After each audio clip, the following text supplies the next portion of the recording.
प्रधानमंत्री नरेंद्र मोदी द्वारा वक्फ बोर्ड के नियम में परिवर्तन को लेकर अध्यादेश लाने की बात पर केंद्रीय मंत्री चिराग पासवान ने बयान दिया है।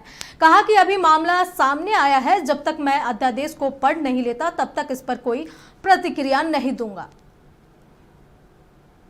इसको पढ़ लिया जाए क्या है, उसके बाद क्योंकि अभी ये जानकारी सामने आई तो एक बार ये सारी चीज़ें आ जाएं कि उसमें क्या क्या उसमें प्रावधान किए गए हैं, किन किन चीज़ों में बदलाव किया जा रहा है, एक बार उसको पूरी तरीके से पढ़ लिया जाए, उसके बाद पार्टी अपना रुख इस पर रखे। जो ये ऑब्जर्वेशन सुप्रीम कोर्ट के द्वारा आई हैं उस पर हम लोगों की भी असहमति है और इस असहमति को प्रमुखता से हम लोगों ने दर्ज किया है। हम लोग इस बात को लेकर स्पष्ट हैं कि अनुसूचित जाति का आधार अनटचेबिलिटी है, इसका कोई शैक्षणिक आधार नहीं है, इसका कोई आर्थिक आधार नहीं है। ये जो भेदभाव जिसकी वजह से ऐसी कास्ट को संविधान में शेड्यूल किया गया और जो शेड्यूल कास्ट कहलाई, इनका आधार हमेशा से छुआछूत रहा है, अनटचेबिलिटी रहा है। ऐसे में